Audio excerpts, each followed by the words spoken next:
para uma vitória coletiva. Porquê coletiva? Porque nós somos igreja. E não há vitórias individuais numa igreja. A igreja de Jesus, que é o corpo de Cristo, ela tem uma postura de vitória coletiva. Você está a entender? A vitória não é só tua, é minha também. A tua conquista também é a minha conquista. A tua vitória também é a minha vitória. Obviamente, cada um com as suas conquistas individuais, mas há um espírito que Jesus trouxe à comunidade, à igreja, para que pudéssemos entender que a nossa vitória é coletiva. Isso aconteceu também no Antigo Testamento. As vitórias também eram coletivas. O povo hebreu, e nós vamos estudar hoje das muralhas de Jericó, aquela conquista para aquela terra, para entrarem naquele lugar, e essa vitória não foi uma vitória de Josué, não foi uma vitória de Caleb, não foi uma vitória do grupo sacerdotal, da tribo de Levi, não foi uma vitória de um grupo de elite, mas foi uma vitória coletiva do povo. O povo conquistou. Houve a condicionante para a grande conquista estava em todos, não é? Não estava em Josué. Lote que não foi dito a Josué para ele fazer todas aquelas voltas individuais. Ele fez com o povo. Amém? E nós, como igreja, temos que entender que a nossa conquista como igreja precisa de ser coletiva. Não pode ser uma conquista individual. Não podemos dizer o problema é meu. Não é. O problema não é teu. O problema é nosso. Quando um pai erra na sua casa, a família sofre o dano. E se essa família pertence à comunidade, essa falha vai afetar também a própria comunidade. Porque o nosso pecado, o nosso erro, as nossas mazelas afetam o todo.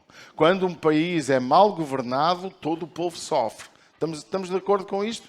Quando um país não tem justiça, não há um departamento legal para punir os faltosos, cuidar das pessoas inocentes, cuidar das pessoas dependentes, todo o país sofre. Porque eu não fico bem com a miséria do meu vizinho ao lado. Eu fico mal com a sua miséria. Se ele estiver a passar fome, eu não vou ser feliz, eu com uma casa abundante de comida e ao meu lado, na porta ao lado, estar alguém a morrer de fome. Alguém compreende o que eu estou a falar? Então nós não somos um corpo individual, nós somos um todo. E a igreja foi fundada por Jesus, sendo ele a cabeça. Você concorda comigo? E ele sendo a cabeça, o resto somos nós, os membros. E até podíamos ler textos que não vamos ler, que se o dedo dói, eu não corto o dedo porque dói, porque vai-me fazer falta. Mas a verdade é que eu feri aqui o meu dedo, este aqui, tinha a unha áspera e a arrancar a unha, arranquei um bocadinho de pele. E isto dói, aleija. E quando eu vou pegar em alguma coisa, fere. Está mais uns dias, deixa de doer, mas durante muitos dias doeu. Uma coisa de nada. Para aqueles assim mais machos, dizem, isso é mimice. Não é, dói. Não é, dói. Dói, tadinho dela. Porque uma coisa simples que não nos leva à morte, mas ficamos incomodados. Ficamos ou não ficamos? Uma dor de barriga não mata ninguém. Ou mata? Uma diarreia, aquelas fortes, não mata ninguém, mas você agora diz, não vou à casa de banho, não vou. O corpo todo vai sofrer. Você, ponham-lhe o maior manjar à frente, não, agora antes diz, vais comer o manjar, vais comer tudo. Você não vai comer porque o seu corpo está afetado. Mas já, deixa-me ir ali primeiro. Porque você tem que resolver o problema para todo o corpo estar sentado à mesa e ter o prazer da refeição. É ou não é? Porque todos nós afetamos o nosso corpo com pouca coisa. Não é? Então, há que compreender que a igreja é um corpo. E como eu não quero ensinar sobre corpo agora no sentido teológico, eu estou a trazer uma introdução para entendermos a mensagem, eu quero que vocês compreendam que quando alguém na igreja é afetado, quando alguém na igreja se arranca um dedo, um braço, um rim, qualquer órgão do nosso corpo, igreja, todo o corpo é afetado. Mas quando todo o corpo está unido, todo o corpo é abençoado. Amém? E vamos ver o que Deus pode fazer connosco. Vamos, meus amados, abrir a nossa Bíblia em Josué, capítulo 6, e vamos ler 20 versículos da Bíblia. Pode dizer amém? Para ficarmos inteirados do texto, porque eu não vou ser muito objetivo no sentido de ver detalhe por detalhe de cada versículo. Não. Vamos só pegar em 3 aspectos desta mensagem que construíram uma vitória. Amém? Vamos falar só de 3 pontos que construíram esta vitória. Agora sim, eu pedia que ficássemos de pé os que estão sentados e os que estão de pé permanecerem em pé. Josué 6, verso de número 1.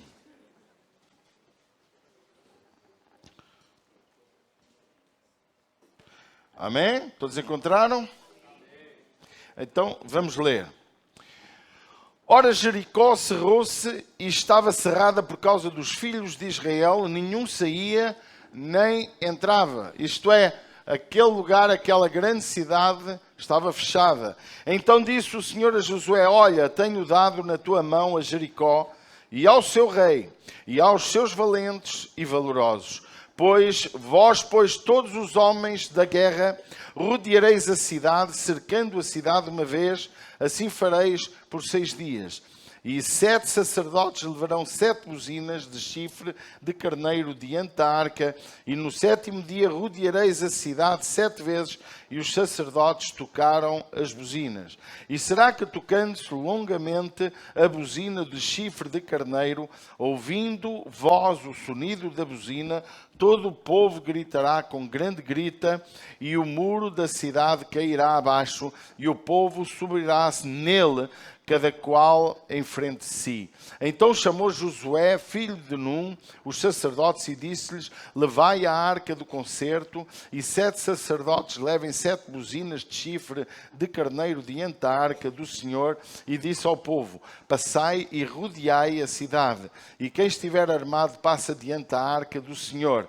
E assim foi como Josué dissera ao povo, que os 7 sacerdotes, levando as 7 buzinas de chifre de carneiro diante do Senhor, passaram e tocaram as buzinas, e a arca do concerto do Senhor os seguia.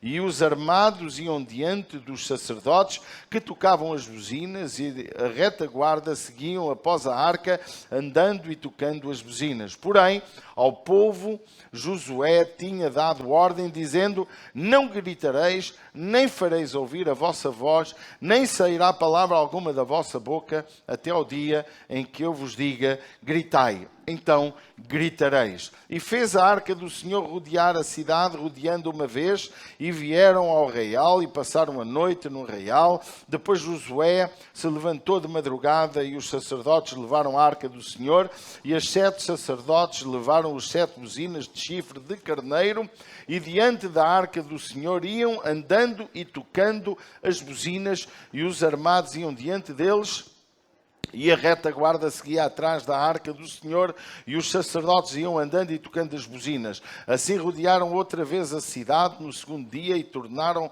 para o arraial, e assim fizeram 6 dias. E sucedeu que o 7º dia madrugaram ao subir da alva, e da mesma maneira rodearam a cidade 7 vezes naquele dia, somente rodearam a cidade 7 vezes. E sucedeu que, tocando os sacerdotes a 7ª vez as buzinas, disse Josué ao povo: gritai, porque o Senhor vos tem dado a cidade.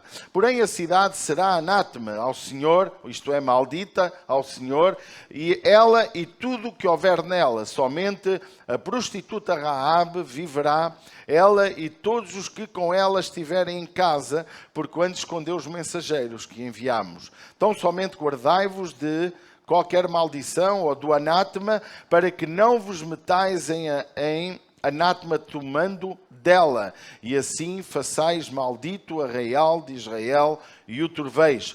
Porém, toda a prata e o ouro e os vasos de metal e de ferro são consagrados ao Senhor e irão ao tesouro do Senhor. Gritou, pois, o povo, tocando os sacerdotes as buzinas, e sucedeu que, ouvindo o povo o zunido das buzinas, gritou o povo com grande grita, e o muro caiu abaixo, e o povo subiu à cidade, cada qual em frente de si, e tomaram a cidade. Amém. Pode, meu amado, tomar o seu lugar. É incrível como nós vemos este acontecimento. Nós encontramos aqui neste texto um acontecimento fantástico. Diz os geólogos e os historiadores que a cidade de Jericó era uma das mais antigas do mundo. Prevê-se que durante 10 mil anos esta cidade existia.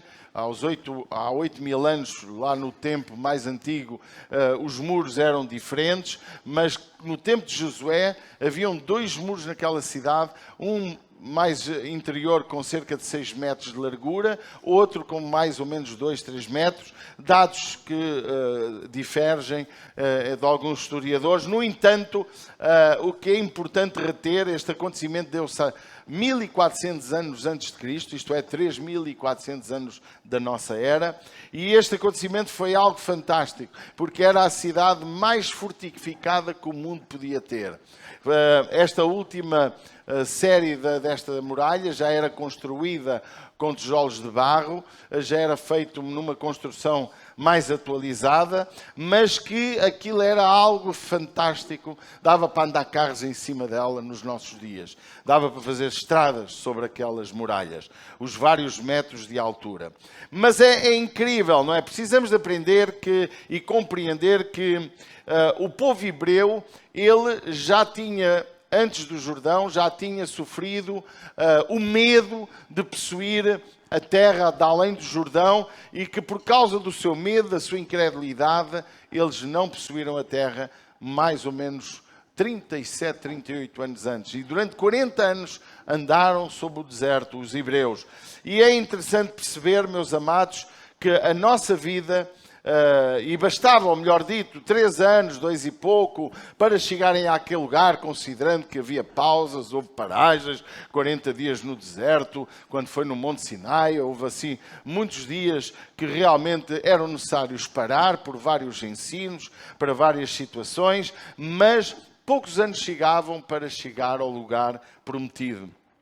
Mas a murmuração, o medo, a incredulidade fizeram com que aquele povo permanecesse sem terra, sem poder cultivar, a viver durante 40 anos como nómadas.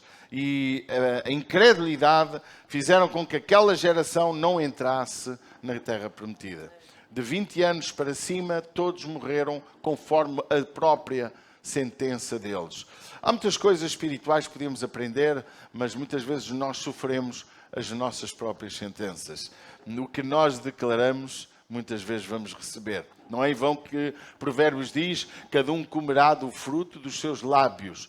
E os nossos lábios geram palavras, palavras são sementes. Não é em vão que a fé vem pelo ouvir e o ouvir da palavra, porque quando eu ouço a palavra, esta palavra é uma semente que em meu coração germina fé. Sobre as muralhas, realmente é algo fantástico e impossível, mas que aconteceu. O primeiro ponto que eu gostava de trazer para a nossa vida, para compreenderem, o povo tinha que estar unido para poder haver esta vitória. E o primeiro ponto que eu gostava que compreendêssemos nesta manhã, se queremos ser uma igreja relevante na sociedade, porque uma coisa é ser uma igreja que se reúne para falar de Deus, para cantar sobre Deus, para ter umas coisas giras, termos uns cultos emocionais. Isso é muito bom. Mas eu gostava de pastorear uma igreja que se tornasse relevante no concelho, na cidade onde vive, para fazer a diferença, para que o povo possa dizer que Deus está aqui. Amém? Esse é o meu sonho de igreja. Uma igreja que pudesse fazer algo que fizesse com que os céus se abrissem sobre nós. De tal maneira que as nossas palavras com os nossos amigos, as nossas atitudes com os nossos amigos, as nossas ações tornassem quem nos rodeia pessoas melhores. Você concorda comigo que por minha causa há pessoas que se tornam melhores? não tenha dúvida. E o primeiro aspecto, o primeiro ponto da nossa meditação é que precisamos, como igreja, ter uma fé unida. Uma fé unida. Muitas vezes acham que não precisam da igreja para estar unidos, para ter fé. Eu, individualmente, tenho a minha fé.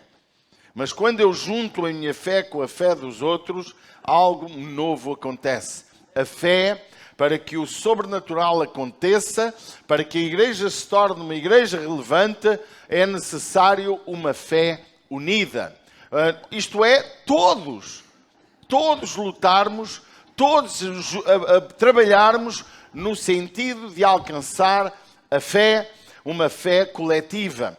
E essa fé coletiva levar-nos a algo muito poderoso, a algo muito grandioso. E quando você vê igrejas que oram, e você vê quando Paulo e Silas estavam presos, quando Pedro também estava preso, você vê que as igrejas se uniam para orar e os milagres aconteciam. Quando nós nos unimos para orar, para Deus fazer algo especial, algo grande acontece. Fé só permanece em nossa vida quando é alimentada. Se eu tiver fé hoje, e se eu deixar de alimentar a minha fé amanhã, a minha fé tende a enfraquecer.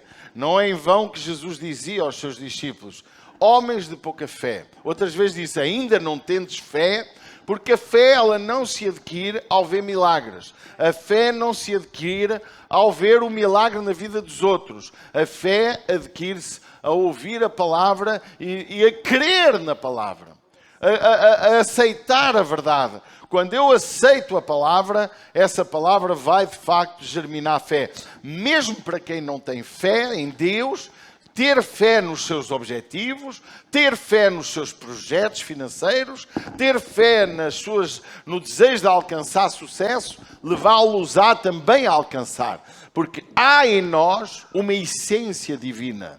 A essência do poder da declaração. A declaração e a minha vontade, quando não é esmorecida, eu vou alcançar o meu objetivo. Por isso que hoje houve presidentes que depois de muitas quedas e muitas derrotas alcançaram a presidência. Houve pessoas depois de muitas falências alcançaram a fortuna. Porquê? Porque foram persistentes naquilo que acreditavam. Porque a palavra fé simplesmente é crer, é acreditar sem duvidar.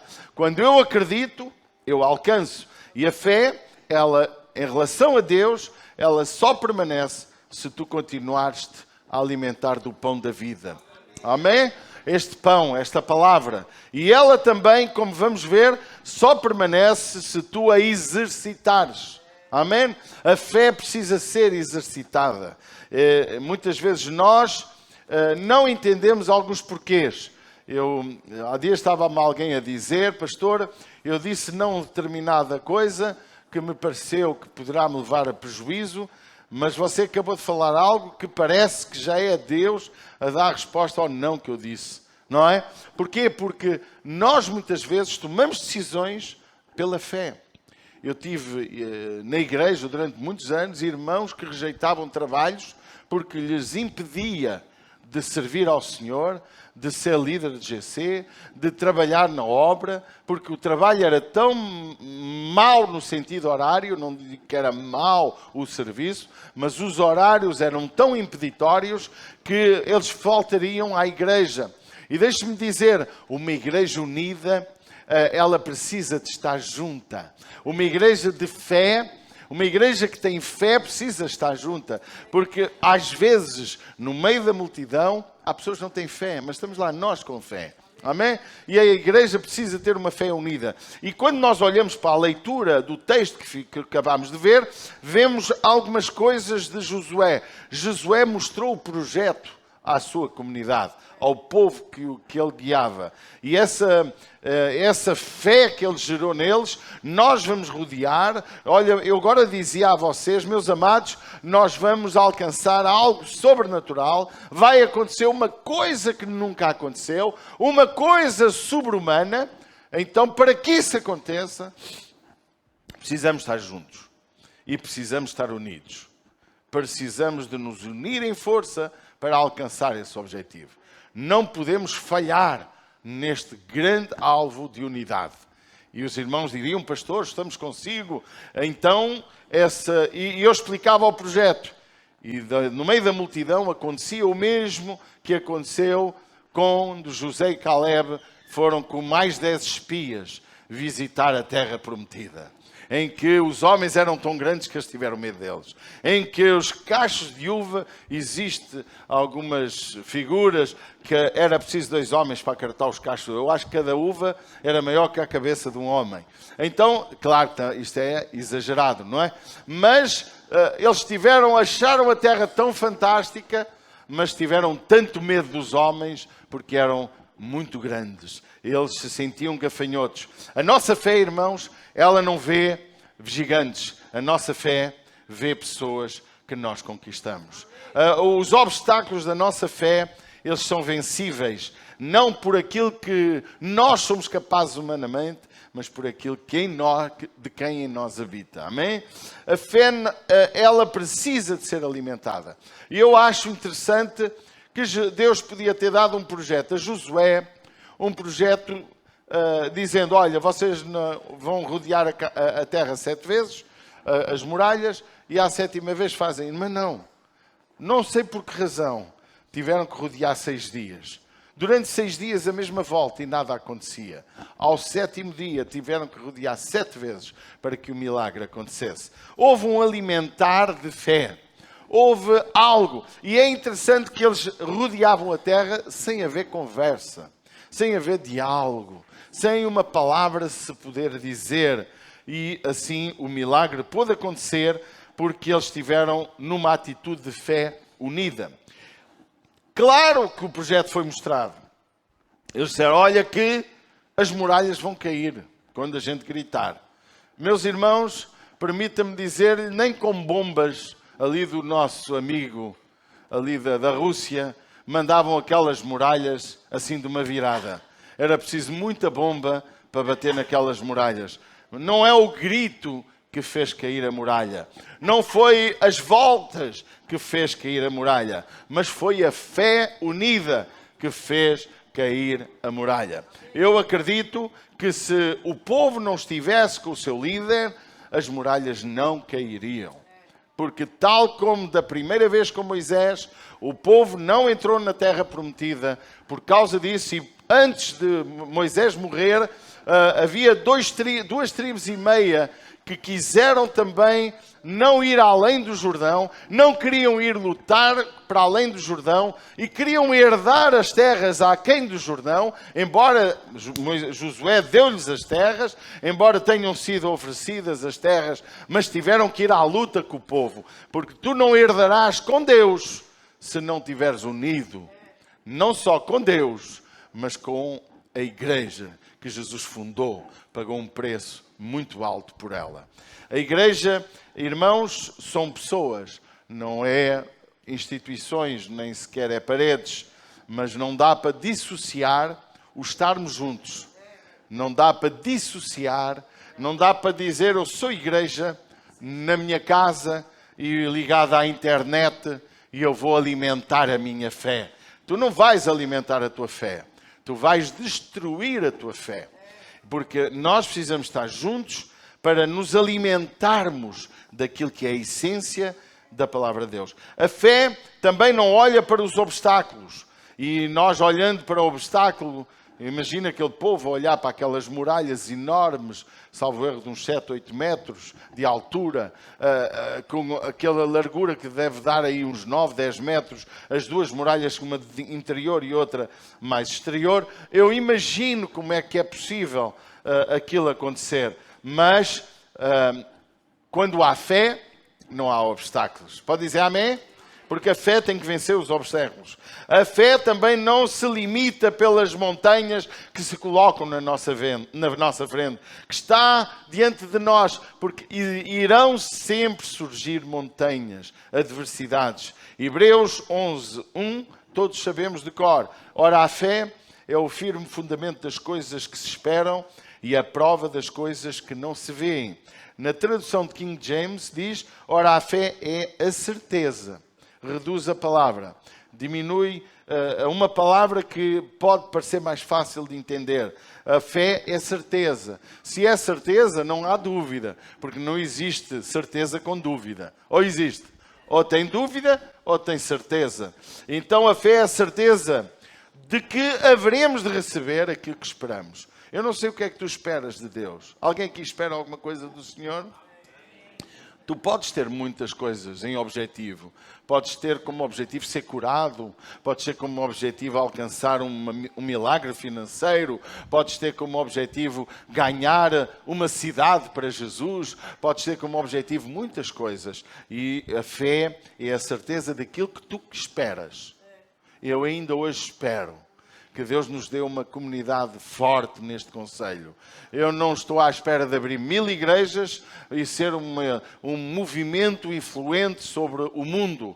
Eu estou à espera de ser uma igreja influente sobre a cidade, sobre o concelho de Orem. E quem sabe sermos exemplo para que as outras igrejas que andam por aí a abrir igrejinhas aprendam que o projeto de Deus não é esse. O projeto de Deus é algo que possa impactar um concelho, uma cidade para Cristo. Amém? Em que uma comunidade, seja de 1000, seja de 100. Há dias eu estava a ver um pastor que eu não cheguei achei tão irritante a conversa dele que nem quis ouvir o resto. Ele a dizer que prefiro estar numa igreja onde tem 15 ou 20 pessoas para eu ser relevante nessa igreja, estar numa igreja de 1000 pessoas onde ninguém olha para mim. Isto é o que as pessoas procuram.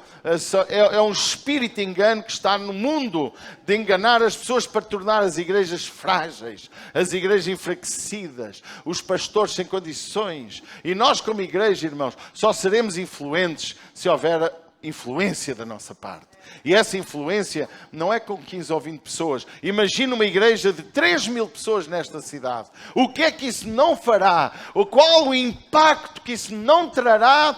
Não só sobre a cidade, mas sobre o mundo, aquela terra que, como Jesus estava em Nazaré, diziam de Jesus, pode vir alguma coisa boa de Nazaré? E eu quero te dizer, há muitos que poderão dizer, o que é que pode haver bom em Orem? Uma terra que quase não aparece no mapa. Vão dizer, há uma igreja onde Deus habita, há uma igreja onde Deus se move, há uma igreja unida em fé, há uma igreja que os sinais, prodígios e maravilhas acontecem. Amém? E é isto que a igreja precisa de entender.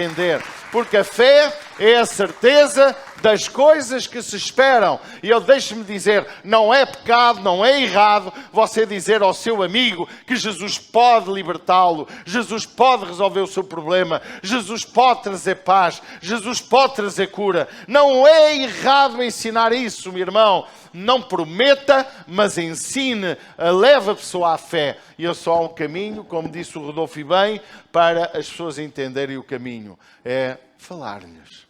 Porque é no falar a palavra. Porque a missão da igreja é, sem dúvida, falar a palavra. Meus amados, ora, a fé é a certeza daquilo que havemos de receber, o que esperamos.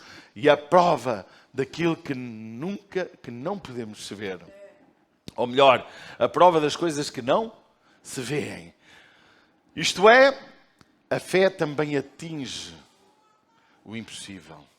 Há coisas que eu espero, há coisas que eu acredito que vou receber, mas como diz 1 Coríntios, nem os olhos viram, nem chegou ao coração do homem aquilo que Deus tem preparado para aqueles que o amam. Então Deus quer que nós sejamos uma igreja de fé, mas para alcançarmos o impossível de forma evidente, de forma a podermos, como eu disse há dias aqui, irmãos, nós lemos os Evangelhos e pegamos nos milagres dos Evangelhos, porque eles geram fé na nossa vida, porque nós ao vermos aqueles textos, muitas vezes podemos alcançar o milagre. Podemos ou não podemos? Mas nós também podemos ter o Evangelho dos Milagres da ICIR, em que Deus fez um milagre no A, no B e no C. Eu era bandido, deixei de ser. Eu era ladrão, agora trabalho. Eu fiz coisas muito erradas e eu confesso o meu pecado. Mas hoje Jesus entrou na minha vida. Eu tinha cancro, Jesus curou. Eu era cego, Jesus deu-me vista. Este Evangelho escrito da ICIR, em que vai estar escrito no livro da vida, vida o nome de todos aqueles que por tua causa e minha vão ser salvos, é algo fantástico. E nós passamos a contar não só os evangelhos que estão escritos na palavra, mas podemos contar porque evangelhos é boas novas. Amém? A palavra de Deus é a palavra de Deus, mas os milagres que Deus fez na tua vida, ninguém te os pode tirar. É o teu testemunho vivo da obra de Deus em ti. Deus não só quer salvar a tua alma, mas diz na Bíblia que Ele levou sobre si as nossas doenças, as nossas enfermidades. O castigo que nos traz a paz caiu sobre Ele. Então a igreja tem que aprender que precisamos ter uma fé coletiva.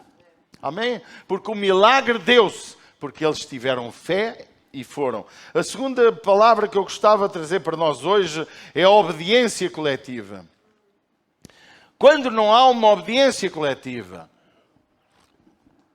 quando cada um faz o que quer, quando cada um obedece no que quer, não há unidade do corpo. É instintivo. Quando eu quero pegar em algo, esta mão, comandada pelo cérebro, não é? Diz que o cérebro comanda tudo. Eu vou pegar nisto. É instintivo. Eu, sem perceber, estou a usar todos os membros. A minha mão está a ser usada. Agora arranco 4 dedos e pego naquilo. Claro que pode-se criar muita coisa. Mas há uma coisa que o meu corpo vai obedecer um comando, cérebro.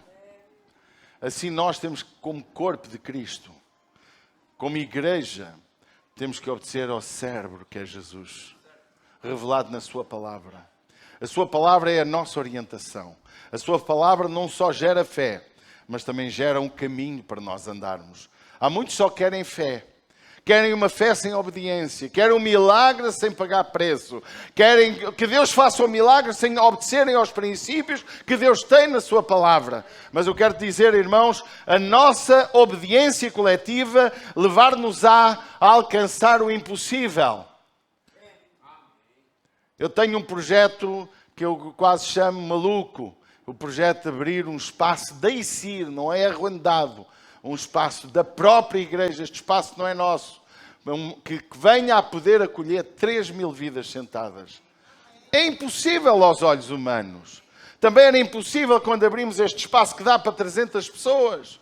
Na altura éramos muito menos que somos hoje. Mas chegámos ao fim da construção do que está aqui. E ao fim dessa construção não devíamos 1 cêntimo a ninguém. A igreja se uniu numa obediência ao Espírito Santo e à orientação do pastor. Irmãos fizeram empréstimos, pessoas do mundo ofereceram coisas para a igreja. E eu creio, irmãos, que quando Deus nos der um espaço para edificarmos uma casa para Ele. Deus não habita nos templos feitos pelas mãos dos homens, mas Deus quer que nós o honremos com o melhor que nós temos. Amém? Os princípios do Antigo Testamento não mudaram no Novo Testamento. Nós muitas vezes achamos e queremos, para fugir aos princípios de Deus, queremos argumentar coisas que vão contra o próprio Deus. Igreja, a obediência, quando Deus mandou fazer daquela forma, Ele teve que fazer. O povo teve que estar unido em obediência. O exército, os homens de armas, os guerreiros, tiveram que estar lá. Os sacerdotes, não eram 8 sacerdotes, eram 7. Não eram cornos de cabra, eram cornos de carneiro. Não eram cornos, irmãos, de boi, eram cornos. Temos que obedecer em tudo. Quando Deus mandou fazer o tabernáculo, Ele disse como é que queria. E tiveram que obedecer em tudo, porque era assim. Irmãos, nós como igreja não podemos questionar as ordens de Deus. Ou queres obedecer, Deus dá-te o direito de desobedecer, mas não podes imaginar que vais ter os benefícios da obediência. Nós queremos ser crentes em desobediência com os benefícios da obediência.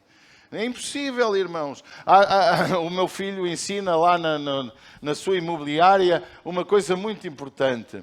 Há pessoas que vendem muito. Há pessoas que os clientes vêm ter com eles para entregar casas para vender. Há pessoas que parece que é só sorte. Aquele gajo vende tanta sorte. E ele costuma dizer, o trabalho dá muita sorte. Isto é, trabalhar, até parece que gesta sorte. Não é sorte, é trabalho. Quem trabalha, quem se esforça, alcança. Pergunta ao Danilo se os cabelos aparecem cortados sem ele estar lá com a tesoura a cortá-los. Tem que lá estar. E pergunto-lhe se não chega ao fim do dia cansado. E alguém diz, olha o Danilo, carro bom, casa boa, já tem uma vida estabilizada, tem uma sorte do catano. Pois tem, a sorte dele é o trabalho que ele trabalha. Ele e a família. E também tem que saber poupar. Irmãos amados, a nossa fé coletiva, ela só alcança os milagres se nos esforçarmos em obedecer à palavra. Amém? A tua missão não é ver quem desobedece. A tua missão é obedeceres. A tua missão é seres fiel. A tua missão é esforçar-te. Porque a obediência envolve esforço. Diz para quem está ao teu lado, se queres alcançar o milagre, se queres vitória na tua vida, obedece. E a nossa obediência, ela também precisa de persistência. Pode dizer amém? Porque obedecer 15 dias é fácil. Ouçam, obedecer 15 dias é fácil. Sair daqui e declarar, eu vou ser obediente é fácil. Mas persistente é bem mais difícil. É mais do que teimosia. Porque teimoso, às vezes a gente somos teimosos em desobediência. Teimoso é uma coisa, mas persistência é outra. Ser resiliente, isto é, no meio de toda a adversidade, por aí eu obedecer, eu me restauro, eu volto a lutar e eu não desisto. É permanecer no propósito sem duvidar. Amém? Se queres alcançar o impossível, se queres fazer parte de uma igreja relevante, se queres fazer parte de um projeto fantástico, algo que Deus pode fazer através de ti e de todos nós, então tens que permanecer no propósito sem ter dúvidas. E olhe que às vezes as dúvidas podem sorrir à nossa vida. E vamos continuar. Vencer o cansaço. Por vezes parece que Deus não nos ouve. Parece ou não parece? Às vezes a gente ora, a gente busca e não acontece nada. Sara, mulher de Abrão, não soube vencer o cansaço da espera. Por isso errou. Por isso nasceu um filho que até hoje, Ismael, os ismaelitas, até hoje temos problemas graves no mundo. Porquê? Porque Sara não soube esperar para que Deus pudesse fazer o milagre de ela gerar um filho. E Deus, mesmo assim, na sua misericórdia, lhe deu o filho da promessa. Meus amados, temos que cancelar todas as tentativas de nos fazer desistir. Às vezes nós estamos a obedecer. Nunca me esqueço de alguém que eu batizei e que, depois de ser batizado, ele teve uma situação, deu o seu primeiro dízimo. O primeiro e único. E logo a seguir, a esposa, ao saber que ele deu o dízimo, também batizada, disse, não, nem penses. Não sei. E que o rapaz deixou de vir à igreja. Porquê? Porque alguém lhe fez desanimar. Com argumentos humanos, com argumentos financeiros. Porque ele deu com tanta alegria. E foi uma verba interessante. Mas aquele acontecimento gerado de uma convicção que eu penso que não era ainda a convicção do novo nascimento. Ele desanimou. E eu quero te dizer uma coisa.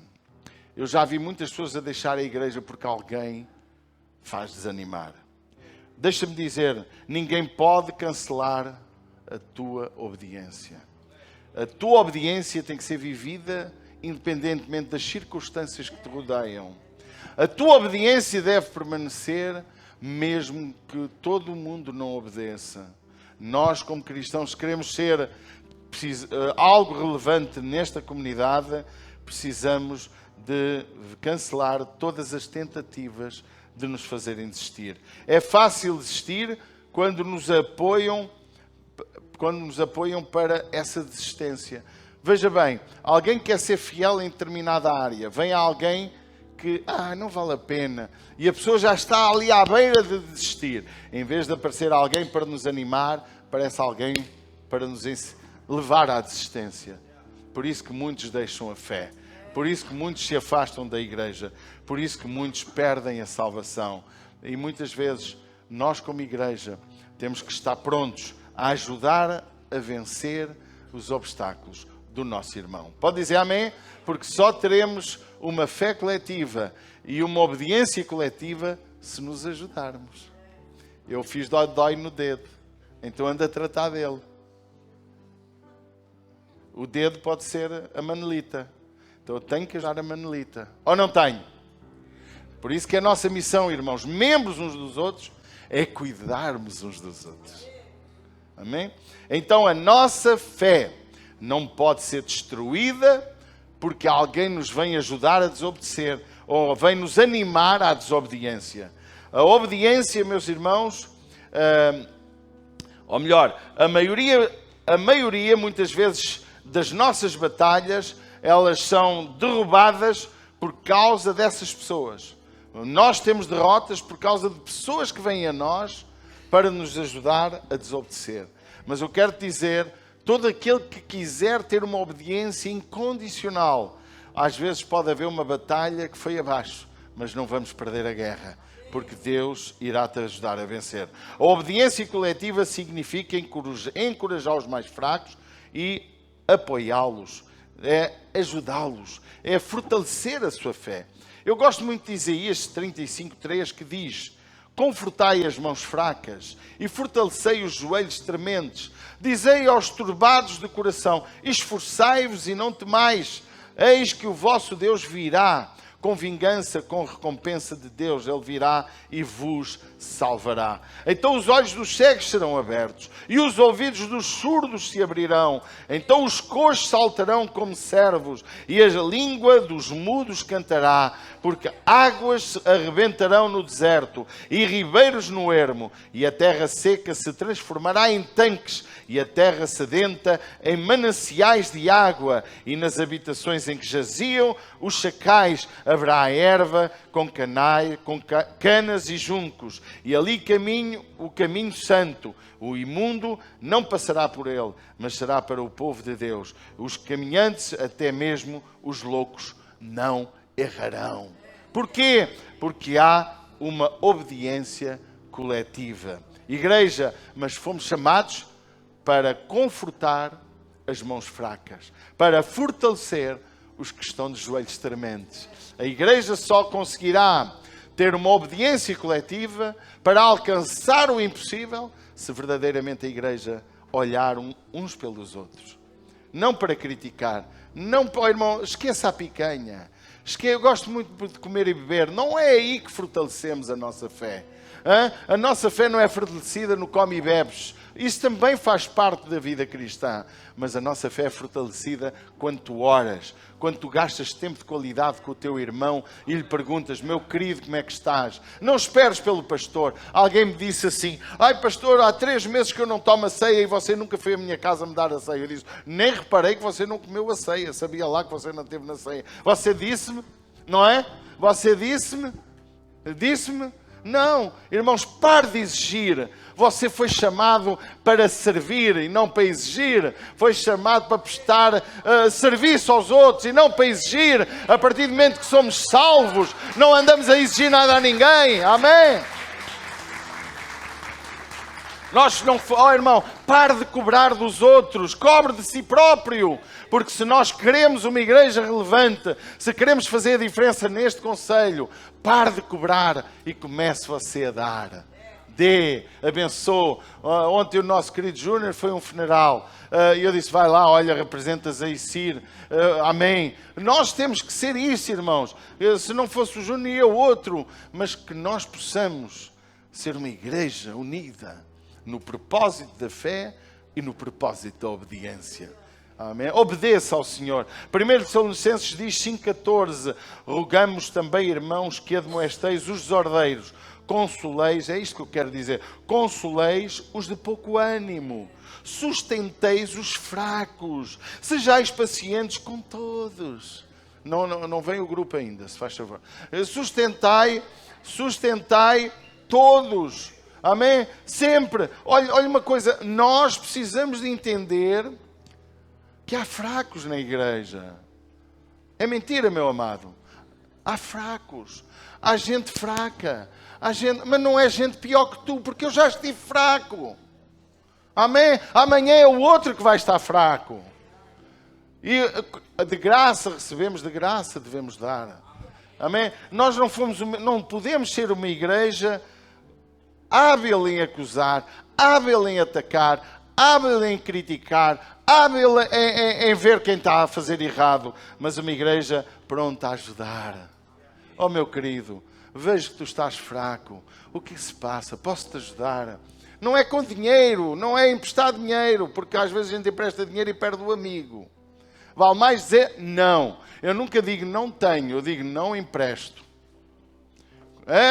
Irmão, olha, quando a gente começa a emprestar dinheiro uns aos outros é um problema. Não, mas diga, mas eu vou estar em oração contigo. E se o problema dele do dinheiro é porque ele não quer trabalhar, ensina-o com amor o caminho para ele alcançar aquilo que ele precisa. Então, a ordem de Deus é: admoestai os ordeiros, consolei os que estão de pouco ânimo, sustentai os fracos e sejais pacientes com todos. Vede que ninguém dê a outrem mal por mal, mas segui sempre o bem, tanto uns para com os outros, como para com todos. Estou a ler 1 Tessalonicenses 5,14 e agora vou para o 16. Regozijai-vos sempre, orai sem cessar, em tudo dai graças, porque esta é a vontade de Deus em Cristo Jesus para connosco. Deixe-me terminar no terceiro ponto que vou entrar a seguir. Há uma necessidade de perceber que se queremos ser relevantes, ouça, esta mensagem dá para o coletivo como dá para o individual. Se eu quero ser relevante na minha família, na minha influência, Deus em mim, eu preciso ter uma fé. Fé. Mas também tenho que ter obediência. Amém? Pode dizer amém? Mas como igreja precisamos de fé coletiva. E precisamos de obediência coletiva. Porque se não obedecermos, pode acontecer muitas coisas que o tempo não nos deixa ensinar agora. Por fim, unidade no propósito. Quando você olha para o texto de Josué 6, você vê um povo unido no propósito. Vamos vencer. Vamos obedecer. Não queremos nada daquela terra. Não queremos os móveis, não queremos os animais, não queremos nada. A única coisa que é o que vai ser consagrado ao Senhor. De resto, vamos destruir tudo. Porque nós temos que destruir tudo aquilo que é abominação aos olhos de Deus. Muitas vezes nós não queremos destruir aquilo que nos dá muito jeito, aquilo que gostamos imenso, aquilo que nos dá imenso prazer. Às vezes é um relacionamento que nos afeta, que nós não queremos pôr em ordem. Outras vezes é aquela viagem contínua que nós fazemos, ou aquelas visitas, ou aquelas coisas que fazemos que vão destruindo a nossa vida. Mas o que eu vejo aqui é uma unidade em propósito. Aqui encontramos o triunfo na unidade de propósito. Muitas vezes na nossa unidade pode haver alguns pontos de vista que até faríamos diferentes, mas para o bem da unidade estamos juntos. Você acha que é possível uma igreja, seja ela qual for e de que linha for, todos concordam com tudo? Haverá pessoas que diziam sobre isto fazia diferente, sobre aquilo fazia. Agora, sobre aquilo que está escrito, não há discussão. Se vamos abrir o templo da igreja, a casa de oração, como diz a Bíblia, em Orém ou em Fátima, isso é irrelevante. O meu desejo é num lugar, mas Deus pode querer outro. Que eu não tenho orientação de Deus para dizer, é ali. No dia que eu tiver, digo. Mas uma coisa eu sei, naquilo que é a palavra, não tem discussão. Amém? Embora há coisas da palavra que podem ter interpretações diferentes, mas quando somos um povo unido, a Bíblia diz que a unidade, diz o salmista, não é? A unidade gera unção, e a unção liberta todo o jugo. Pode dizer amém? Então que nós precisamos entender que é necessário estar unidos no propósito. Qual é o propósito da ICIR? Qual é o propósito da igreja? Diga para mim. O propósito da igreja são vários. Mas um é estarmos juntos para aprender, para conquistar vidas para Ele. Nós estamos aqui para ser testemunhas de Jesus. Amém? Nós somos abençoados, estamos aqui para cultuar. Este culto é para Deus. Mas também é para ti. Também é para quem nos visita. O culto tem que ser preparado para todos percebermos e entendermos a palavra e essa palavra gerar fé. Ou não? Então temos que entender isso. Mas há que haver uma unidade no propósito. Muitas vezes a nossa unidade, enfim, pode ter pontos de vista diferentes. O mundo seria diferente se houvesse unidade de princípios gerais e de equidade moral e de justiça. Sabia disso? Se o mundo tivesse a viver aquilo que é geral, o que é geral? Justiça. É ou não é? Moralidade, ser moral. Roubar é errado? É. Imagino que o mundo não rouba. Mesmo sem Deus. Era um mundo melhor. Imagino o mundo sem Deus com os princípios de Deus. Já era um mundo melhor. Era ou não era? Condenado ao inferno por rejeitar Jesus. Mas era um mundo onde se podia viver. E nós, igreja, temos que ser os reis da moralidade. Os reis da justiça. O Rodolfo deu uma mensagem fantástica na sexta-feira, não é? Que o Espírito Santo, quando viesse, convencia o mundo do pecado, da justiça e do juízo. Agora, diga uma coisa, e nós estamos convencidos do nosso pecado como igreja? Estamos convencidos da justiça que não só Jesus pagou a nossa justiça, mas que eu também fui chamado para viver em justiça? Bem-aventurados os justos. Diz ou não diz as bem-aventuranças? E nós estamos convencidos sobre o juízo eterno que virá sobre nós por causa dos nossos pecados, se não nos arrependermos? Nós estamos convencidos de que Deus é um Deus justo? Então, queridos, nós temos que ter muito cuidado para que nós possamos viver da forma que Deus quer.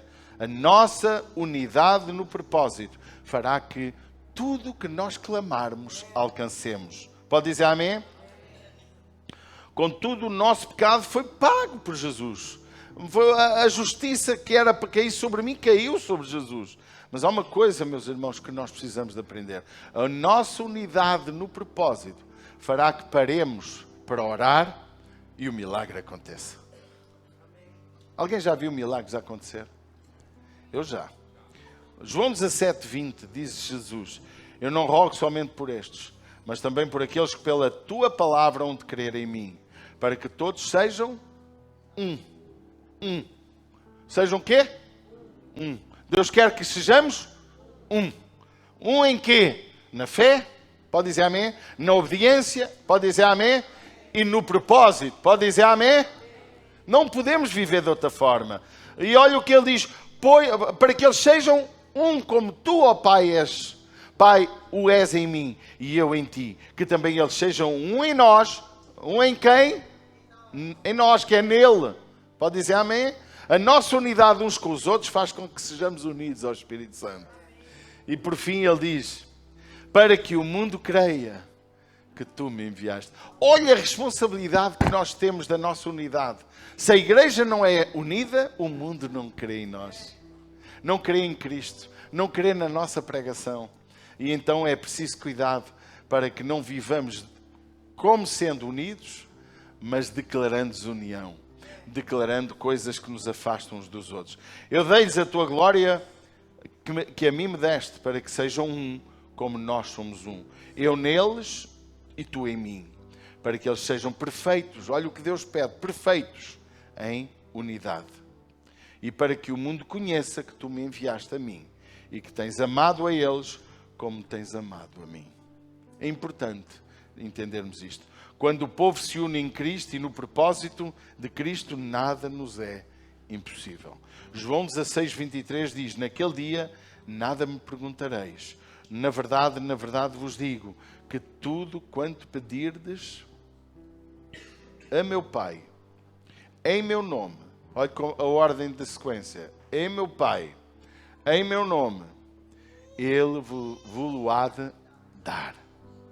Olha o que diz a seguir: até agora nada pediste em meu nome. Pedi e recebereis. Para quê? Para que a vossa alegria se cumpra. Queridos, temos tudo ao nosso alcance. Nós temos a condição maravilhosa de ser uma igreja fantástica. De termos uma vida fantástica individualmente. De sermos as melhores famílias do Conselho de Orem. Temos as condições de ter uma vida assim sobrenatural. mas precisamos de uma fé coletiva. Porque ninguém pode viver... Irmão, ouça, vamos ficar de pé para eu terminar. Ninguém pode dizer verdadeiramente que está bem com Deus se não vive unido numa fé coletiva. Também temos de ter uma obediência coletiva. E por fim uma unidade no mesmo propósito. Unidos no propósito. De ser igreja, fazer igreja, cuidar uns dos outros. Irmão, podia só isto dava a pregação de 2 horas. Ser igreja, unidade de propósito. Ser igreja, fazer igreja, cuidar das pessoas, ajudar os irmãos, fazer obra social, porque isto é o papel da igreja. Amém?